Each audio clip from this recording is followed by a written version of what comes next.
Like, I dug in and I poured everything I had into my job. I stayed late. I didn't claim those hours, you know? Yes. You worked for free. I worked on the weekend. I was always available. Anytime they called me, I was available. And obviously, we've been in our careers for a long time now. We both had some really hard lessons along the way that taught us the hard way that our personal time is just as important as work. So when we're at work, we'll work hard. But when the day ends, we go home. Hey there, my name's Ashley Church. And I'm Erin West. We were once newly promoted crime scene and latent print supervisors on mutual struggle buses as we both simultaneously tried to navigate through the challenges within our forensic units. Now we run a business where we create tools and resources that we wish we had had to make these transitions easier. We like to talk about the experiences we've had in the forensic field, the good, the bad, and the ugly, in the hopes to create awareness around these issues and move the needle forward to create positive change in the forensic community. So if you're a forensic professional, regardless of your years of experience, who's not afraid to dive into real, raw, and sometimes uncomfortable topics, you're in the right place. This is the Forensics Unfiltered podcast. Welcome. You always look so cute, girl. Oh, thanks. I appreciate that because I don't feel cute. So, this was actually the information that I'm going to share was actually shared on the Rachel Hollis podcast. She talked to the author of The Proximity Principle. If you haven't read that book, it's really good. On the podcast, he talks about the 5 stages of burnout. And so this is where I got the information from. The first one is no passion for the work. I think a lot of times you can see that like newly graduated forensic students because they literally get whatever job they can. So I know you've experienced it. I've experienced it too, where people like apply for the crime scene positions and then we kind of show them around and be like, this is what we do. And they're like, oh, this is not what I want. Yeah. And they just see it like as a stepping stone. So obviously like they're going to get burnt out real quick because they don't even like the job. Yeah, I definitely agree with that. I think that what it looks like on TV versus what we learn about in school versus what we actually do are very, very different things. And so we do have a lot of people coming into the field who either weren't entirely aware of what they would be doing or how like all consuming of your life it would be. Yeah. Or, you know, they're coming out of school and looking for a job and they literally apply everywhere across the country and they take whatever job they can. And then when they get that job, they don't really love it. So that can definitely cause burnout. I also think too, like the loss of passion for the job, that can happen over time too. So it isn't necessarily just the newbies that are ending up in a field that they don't like. I think, you know, our lives change and our circumstance change, and over the long course, like I'm always surprised, but this is my personality. If you guys have ever watched these, you know, this is my nature, but I'm always baffled by people that can stay in the same job for like 30 years. Like I just can't keep it going that long, you know? And I definitely know CSIs who have been CSIs for 30 years, like 30 plus years. People that work in labs for 30 plus years, people that do latent prints for 30 plus years. Like, no offense. Yes. So, I mean, those people definitely, the passion still burns in them like years and years and years since they started doing the job. And that's amazing. But that's not the case for everybody. Obviously, as your life changes and circumstance changes, you know, your desire to continue doing a particular field might peter out and your interest in another field might grow. So, yeah. I definitely can see that too. They say for this particular like cause of burnout, you could also be tasked with a bunch of stuff that you're really good at doing, but you hate doing it.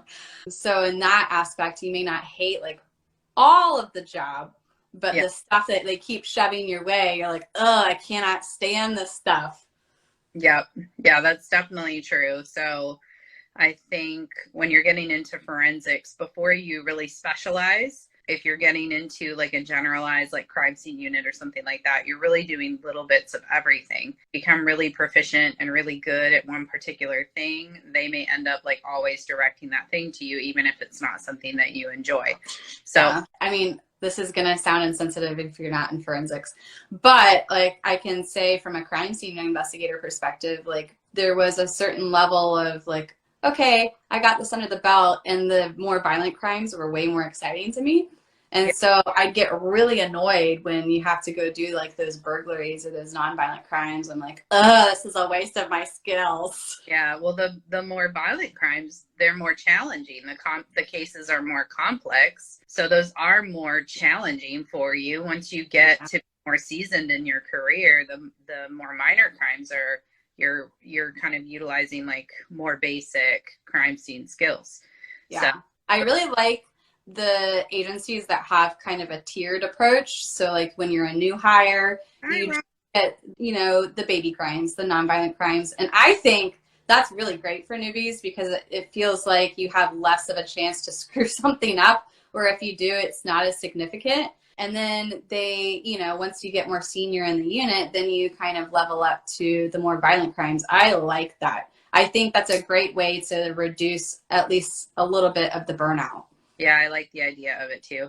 And Ashley and I, we were both in a position where, you know, we were doing forensic work and then doing a lot of other tasks like writing SOPs and like building training programs and doing a bunch of stuff that wasn't necessarily in our lane.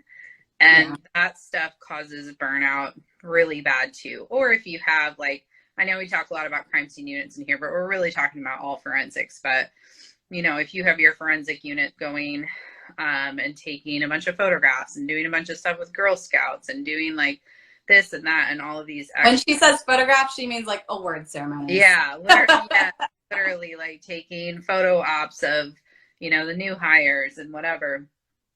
That stuff burns people out too because you're already really busy with all of the work that you have, and then you're adding on all those extras on top of it. And I think that's really common to find agencies that are doing that with their crime scene units.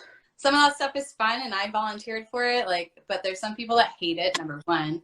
And number two, like that's why you have a public relations team. Yeah. In my opinion. But what do I know, right? we're talking about ways to eliminate burnout, and I feel like that could be one of them. You know, eliminating those, like allow them to focus on their casework and, you know, not so much on this extra stuff. Not saying it's not good for the agency, but they got other shit to do. Yeah. I think something that a lot of agencies don't necessarily realize is that, you know, they have all of these different detective units that are doing different crimes. So you have a sex crimes unit, homicide unit, domestic violence, whatever. But you only have one crime scene unit that's working all of the crimes for all of those detectives. So when you have, you know, when the robbery unit's busy and the sex crimes unit's busy and the homicide unit's busy, the crime scenes unit is busy times 3 because they're working all of those cases for all of those detectives.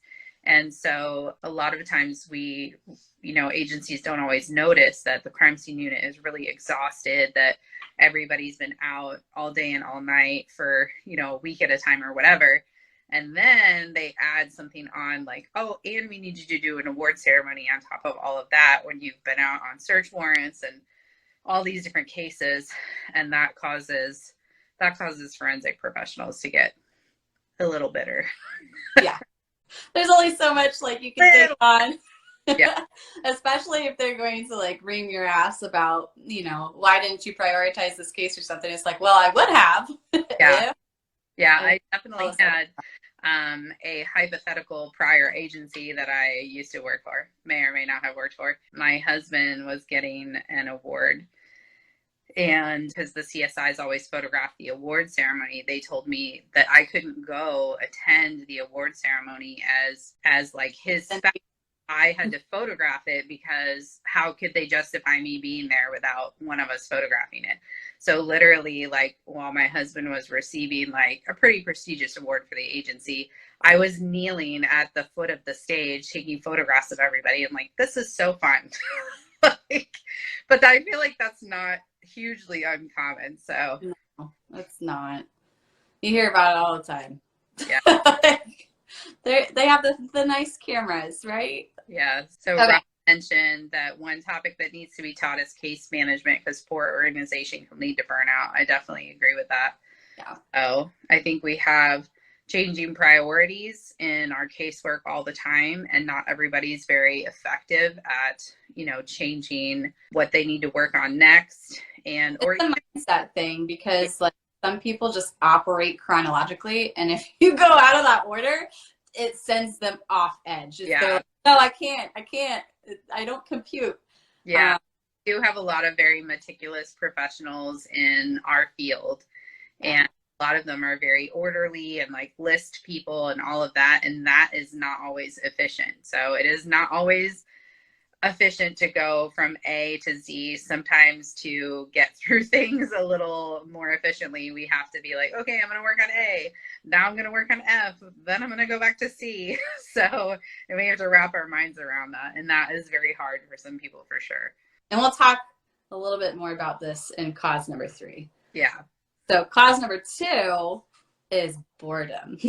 And you and I definitely have experienced this in our careers too. Yeah, I'll admit that. I mean, I've said many times, I think that we see a lot of law enforcement officers stay in their career for 30 plus years because they have the opportunity to do so many different jobs at the department. Like, or if they don't like the squad they're on, hey, there's plenty of others to choose from. You could just hop around. Yeah. Or if you decide I want to level up and be on the K9 unit or the aviation unit or the dive team unit or the SWAT unit, like there's so many things that you can work towards. Yeah, there's so many things that they can learn in the course of one career at one agency. So it doesn't really surprise me that they don't ever leave. Because that would be great for me. Like if I worked at an agency like that where I could try all these different things and learn all these different things, that would be great for me. That's exactly what I need. But that, unfortunately, that really doesn't exist for forensics, because most agencies have a very small department. You don't have a lot of growth opportunity. Maybe you don't have a lot of different disciplines. So, maybe your agency just has a crime scene unit and that's it. You don't have another unit where you can go and train to be a latent examiner or train to be a firearms examiner or whatever. Those are just little things they add on to the crime scene unit. So like, oh, well, we're going to give you a week of latents. Now you're a latent examiner. Like they don't really train you up to do that skill set. Yeah.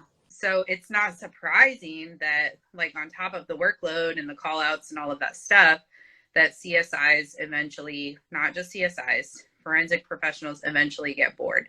Many forensic professionals are very highly educated and they like a challenge. They want a challenge. They want to learn. They want to learn new things. And so it's not surprising that they get bored and they end up going to other agencies where they can have more opportunities to learn something new. Absolutely.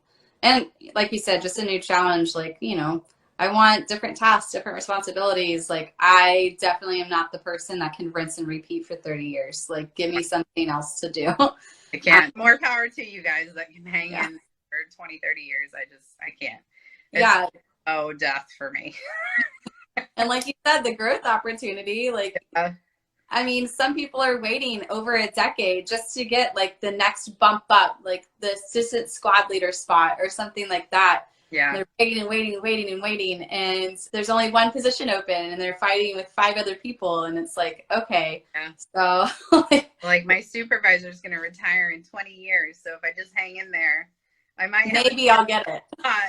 Oh my gosh. Yeah. Yeah. We do a pretty poor job. I don't know how the labs are, but at least at the law enforcement agencies, I feel like we do a really poor job about allowing growth opportunities in forensic units. Yeah. And, just don't be surprised when people leave. You know, it's either you create more growth opportunity or don't be so bitter and hateful when they're like, okay, well, I'm going to go now, you know? I think if you don't have growth opportunity and you don't have other things that they can learn, then you should expect them to go.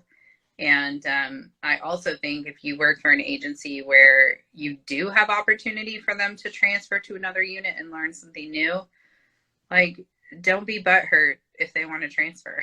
Yeah. Like, people I get don't know. so I upset. like kind of talked about that with like changing agencies and changing careers. Yeah, I missed that one. But yeah, it's like definitely something that's taboo. Like Yeah. people get super bitter or like they feel like you're a traitor just hopping over to a different unit.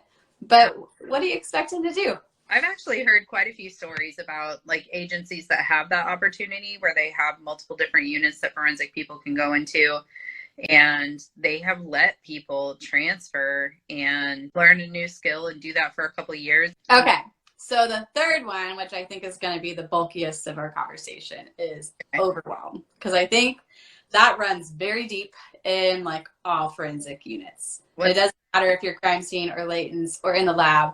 Like everyone has a shitload of work on their desk. No, agreed. I'm like literally confused when agencies are like, yeah, we're totally caught up on everything. And I'm like, how is that possible? Yeah.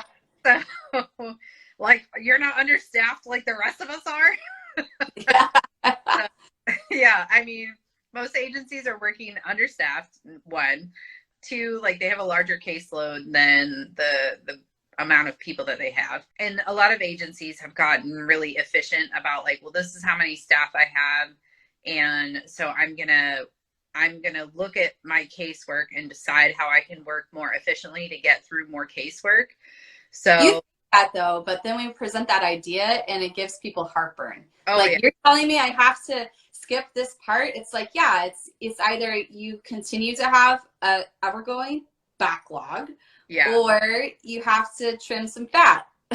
Yes. Well, that's why whenever I hear an agency was like, yeah, we have, you know, we get hundreds of cases every month and we're short people and we're completely caught up. I'm always like, how? Like, how? What are you doing everything? They're like, oh yeah, we do everything. Like, that's not possible. So yeah. I think I have worked in forensic. I started in 2006. I have always had a stack of shit on my desk. Oh, yeah. Like, I don't ever remember a time where I like got to the bottom of my pile ever.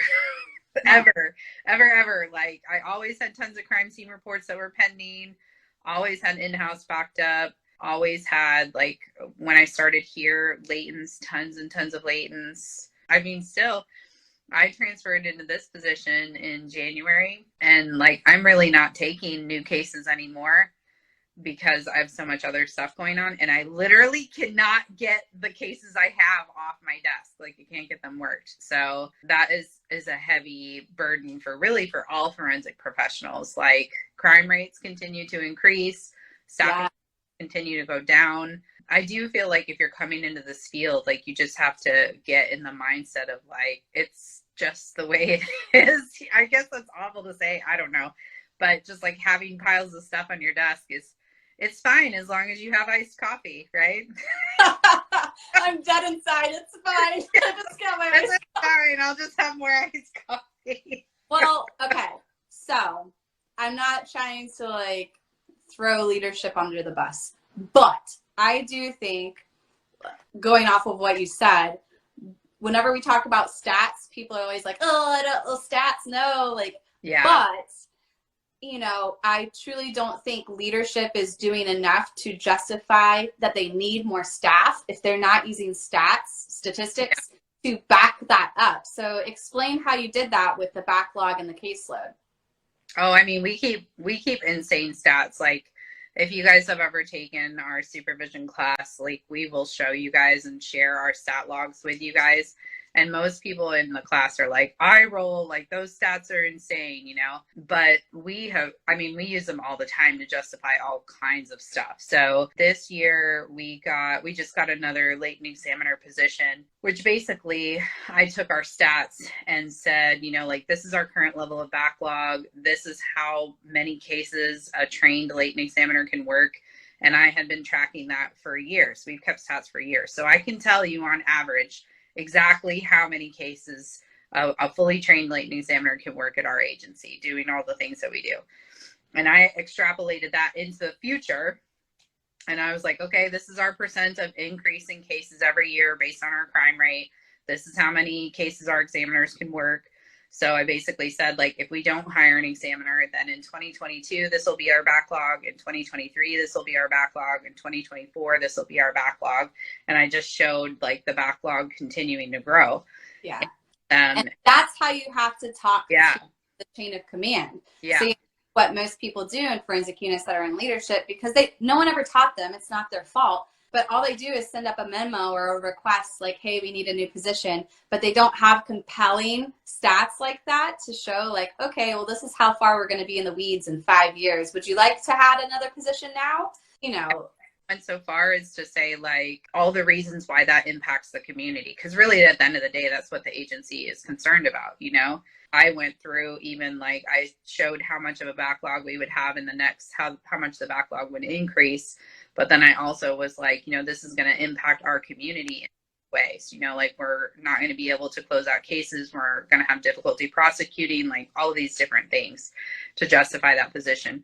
Now this year I'm intending on doing the same thing with our crime scene stats. So our crime scene unit right now is, feeling the pressure, right? Because if you are caught up on all of your stuff, then you can't justify more people, like, because obviously you can handle the workload with what you've got. So our crime scene unit, their stats have gone up significantly and they're feeling really stressed about it, which I understand, but I had to have a talk with them too. Like, this is what we have to go through to justify more people. Like, we have to have more work than we can handle so that we can justify asking for more positions. So, but stats are comfortable feeling overwhelmed. Yeah, like you're just gonna have to feel okay about it for a little while. So, yes. I think we also kind of perpetuate this overwhelm issue right from training, right from when we have a trainee. Like, what gets rewarded gets repeated, and I know because I was one of them. The trainees that like stayed late, stayed extra hours, you know, did extra things. And I'm not talking about by a few minutes, I'm talking about by hours. We usually praise that. We're like, yeah, good job. You're a go-getter. And guess what? They continue to do that throughout their career. And of course they're going to be overwhelmed because no one can keep up with the caseload that way. Burnt out. Yeah. And burnt out because they're sacrificing their personal time. They're sacrificing their decompression time to more time just trying to get through the work. And we talk about this in our classes, like we are never, like, we're all running on a hamster wheel. We are never going to get to the end of our pile. Like, you can sacrifice all your personal time for forever. You might get down to the end of your pile today, but guess what? Tomorrow there's a whole shitload more cases coming in. So if we teach our employees to not spend time with your family, not spend time with your friends, not go home when the day is done because we have work we have to get done, they'll burn out so much faster because they never get through the work. And then they also don't leave work and decompress. Yeah. I think there's been research that's been going on now based off of their results. They see burnout specifically in crime scene units within 3 to 5 years. That's quick. And I think if we keep heading that direction, it's just going to get shorter. Yeah, no, I completely believe that. So hopefully whoever's listening, you are not one of these people. But I have also seen people that take their reports home. There's a whole ethical side to that. Like, you shouldn't do that because of, you know, case information and whatever. But they would take their reports home to get caught up writing their reports. They'd bring it back into the office, and then they get praised from the leadership. Like, look, they can stay on top of their casework, and everyone else in the office knows, well, the only reason they're able to do that is because they take their shit home.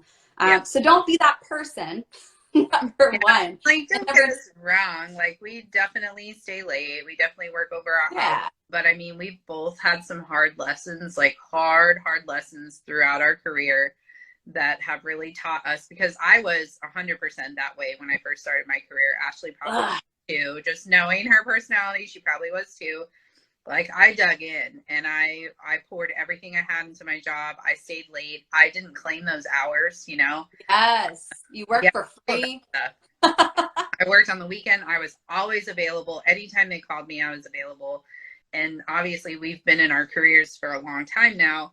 We've both had some really hard lessons along the way that taught us the hard way that our personal time is just as important as work. So when we're at work, we'll work hard. But when the day ends, we go home, you know? I mean, sometimes I'll have like, because I do try to leave at 5. Like when the day is over, even if I have stuff that I have to get done, like it'll still be there tomorrow.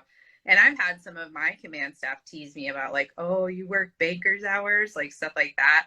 And they don't know, you know, they don't know my personal life. They don't know my backstory or any of the things that have happened to me and my reasons why I get up and leave at 5.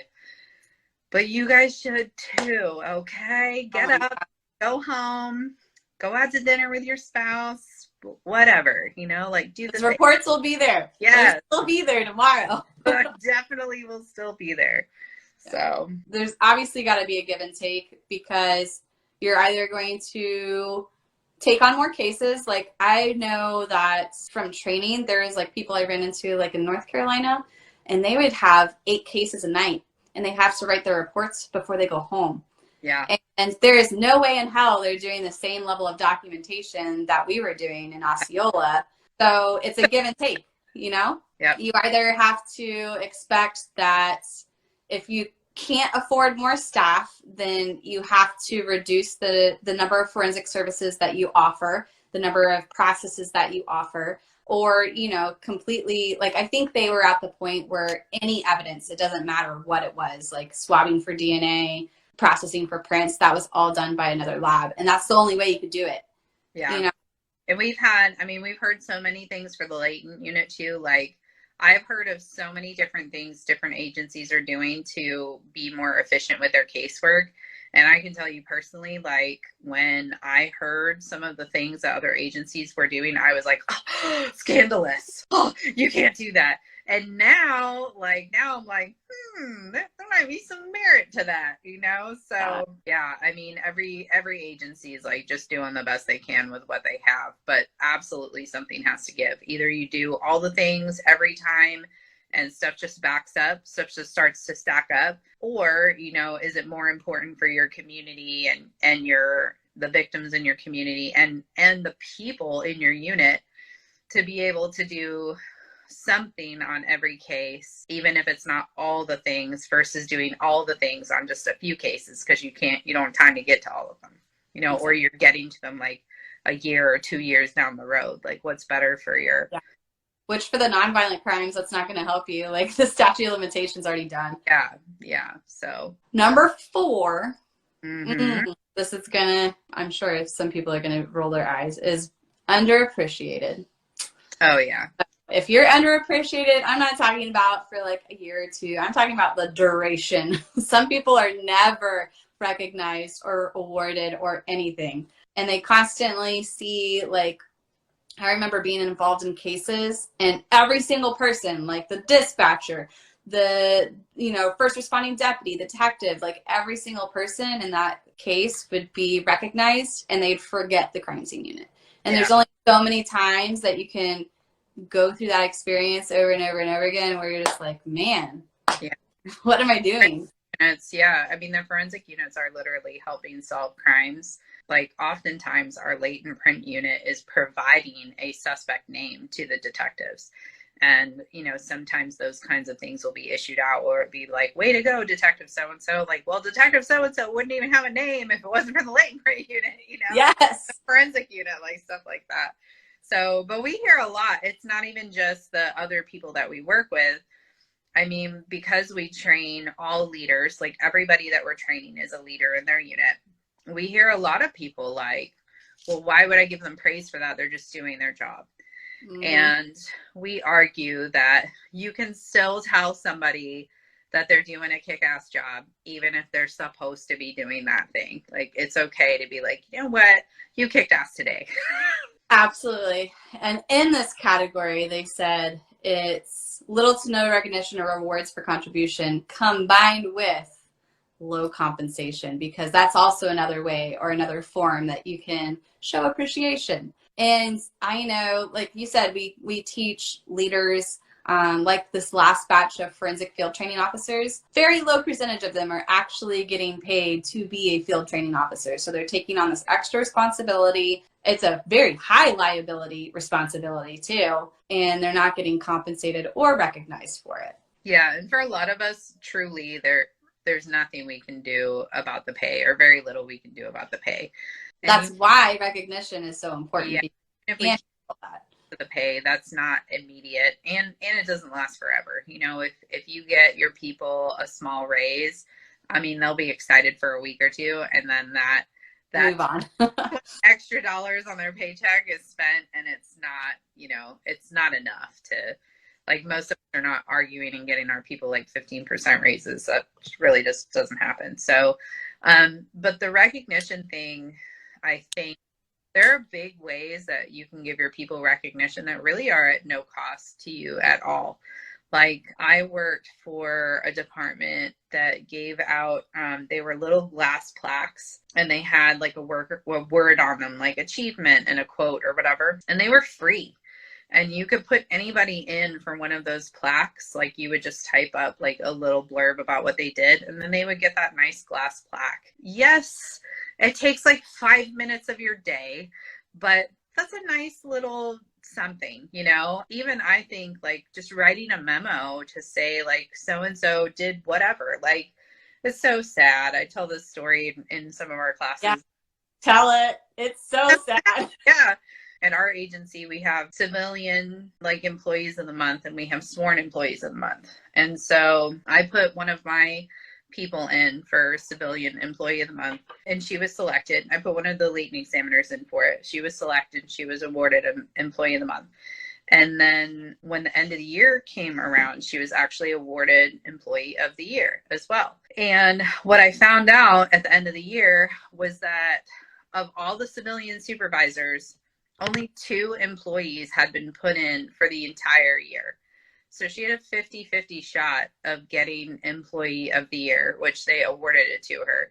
But like, how freaking sad is that? We have hundreds of civilians at my department, and only 2 for the whole year wrote a memo like saying, hey, you guys did a great job. We didn't even have 12. We didn't even give out like 1 employee every month of the month. We only had 2.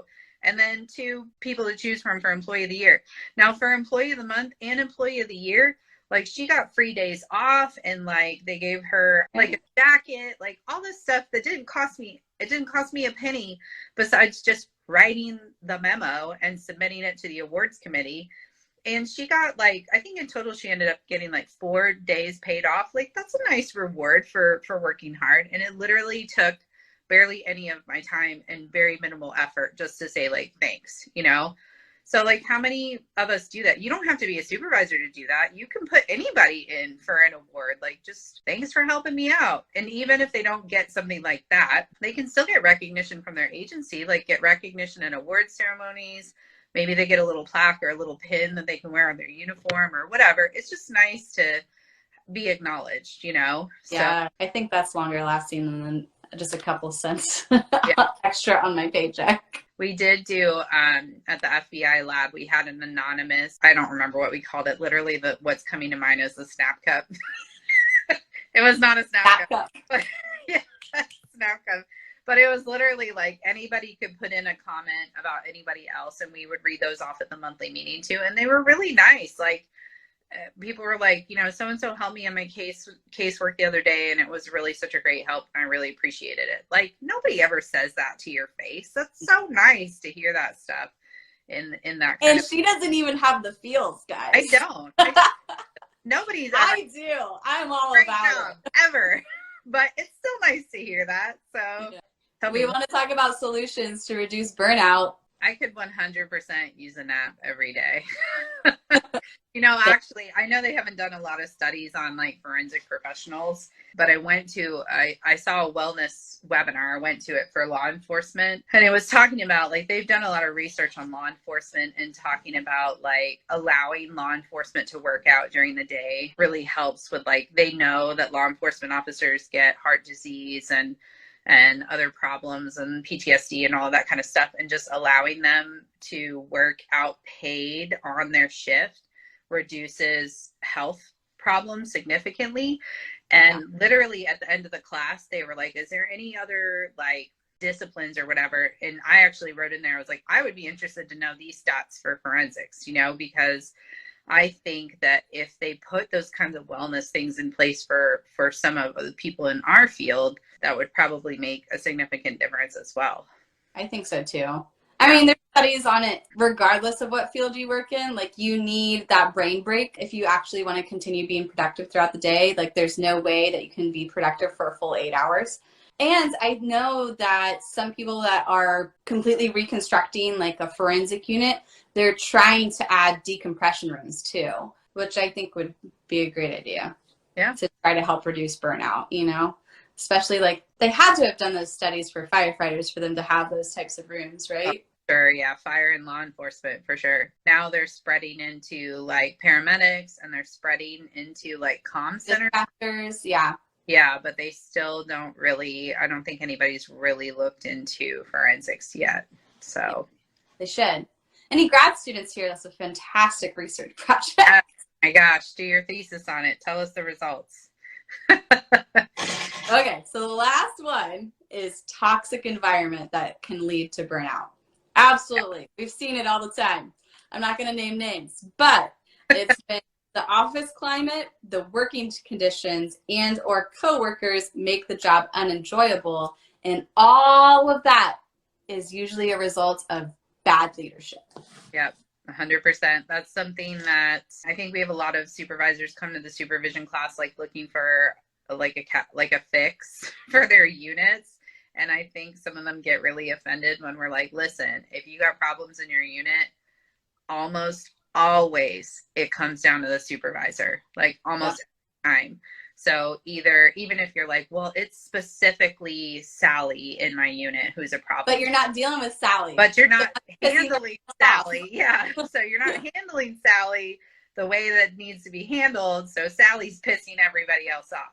So in the supervision class, we talk about if you have problems in your unit, it's like 95% of the time, it's either something that you are doing that pisses everybody off, or it's something that you're not doing that's causing a problem, like not addressing Sally when Sally needs to be addressed. So yes, most of the time a toxic environment will stem from the leadership, whether they realize it or not. I think work conditions, I think many agencies are working with like broken equipment, limited space, kind of squished into a small area, all of that kind of stuff. But toxic work environments, even if your coworkers are toxic, it's a result of a supervisor not handling the problem, like at the end of the day. They're allowing that problem to continue on. Sorry, supervisors.